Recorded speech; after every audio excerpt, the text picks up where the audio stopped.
Chapter 3: Social Change and the Decline of Public Education. The late 1960s and early 1970s marked a period of profound social transformation in the United States. During this time, public education began to experience a noticeable decline. Many parents of elementary-age children held strong ideological beliefs regarding politics, economics, and education itself. In numerous households, traditional norms of conduct, discipline, and respect for education were no longer emphasized. Instead, the educational system was often viewed as a flawed institution that conflicted with parents' personal beliefs. As a result, children absorbed and reflected these attitudes, behaving in school much as their parents behaved toward authority and institutions in society.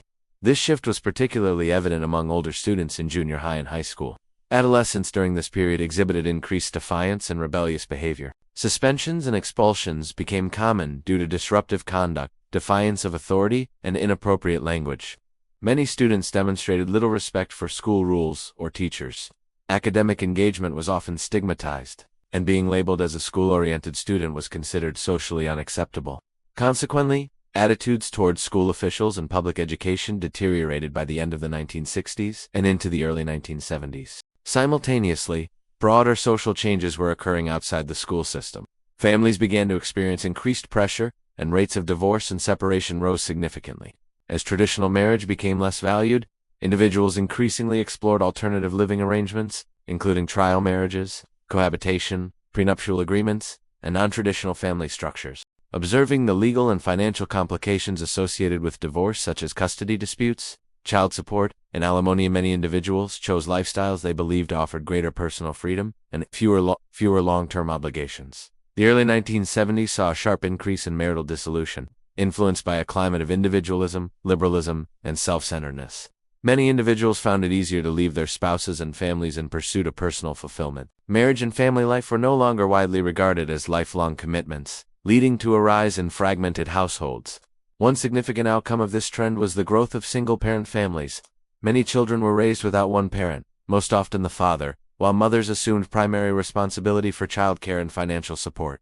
As a result, many women entered the workforce, often struggling to balance employment with parenting responsibilities. Men also faced challenges following divorce.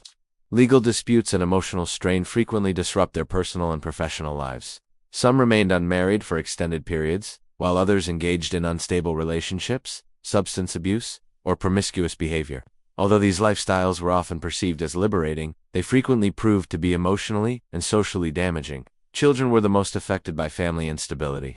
Many grew up in fragmented households, living with only one parent, extended family members, or in foster care. Others were raised in blended families with step-parents and step-siblings. During this period, traditional norms surrounding marriage and family structure weakened significantly. Traditional families also faced new challenges as they encountered increasingly diverse lifestyles within their communities.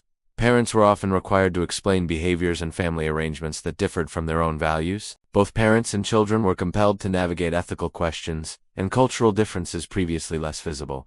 Children from traditional households increasingly interacted with peers from single-parent or unstable family backgrounds.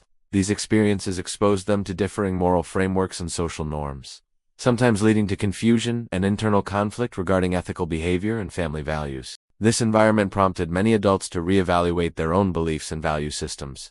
Some began to view alternative lifestyles as acceptable or even desirable. Consequently, parenting practices became more permissive. Adolescents were granted greater autonomy, including increased freedom to date, stay out late, experiment with substances, and leave home at younger ages. Parents, influenced by societal pressures, often adopted a more lenient approach to child practices. By the end of the 1970s, the long-term effects of the social freedoms promoted during the previous decade became increasingly evident. Society witnessed rising levels of sexual exploitation, substance abuse, teenage pregnancy, children born outside of marriage, school dropouts, illiteracy, crime, violence, youth gangs, alienation, and mental health struggles. These social challenges became widespread and persistent. Despite these consequences, many individuals continued to prioritize autonomy and personal freedom. Popular attitudes emphasized self-gratification and independence, reflected in expressions such as "do your own thing, and if it feels good, do it." Behaviors such as drug use, cohabitation without marriage, and the pursuit of immediate pleasure remained prevalent. Ultimately, the pursuit of unrestricted freedom produced more social difficulties than it resolved. By the 1980s, many individuals who had participated in the social movements of the 1960s and 1970s were now adults and parents. Their focus shifted from activism to family responsibilities. However, their beliefs and attitudes were often passed on to their children. During this decade, public education reached a particularly low point, characterized by increased school violence, declining academic performance, high dropout rates, and widespread disciplinary issues. As the 1990s approached, the children of the 1960s generation became parents themselves. These individuals often exhibited heightened autonomy, individualism, and disengagement from traditional authority structures. Many displayed feelings of alienation, distrust of institutions, and ethical uncertainty. Social problems such as family breakdown, crime, and defiance of authority persisted and, in many cases, intensified. The transition into the new millennium revealed that while the outward symbols of the 1960s, such as protest movements and countercultural aesthetics, had largely disappeared, their underlying ideas endured. These beliefs and behaviors were transmitted across generations, shaping parenting styles, educational attitudes, and social norms. Individuals shaped by the social revolution of the 1960s remain present in society. Today, as parents and grandparents, their experiences and values continue to influence subsequent generations. Children raised by these individuals inherited not only cultural freedoms but also the consequences of weakened family structures and diminished respect for authority. Ultimately, a child's earliest and most influential role models are found within the home. Parents, consciously or unconsciously, transmit values, behaviors, and attitudes to their children.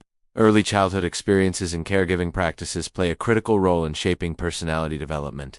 Thus, the social and educational challenges observed across decades reflect not only institutional changes but also the enduring influence of family upbringing and generational transmission of values.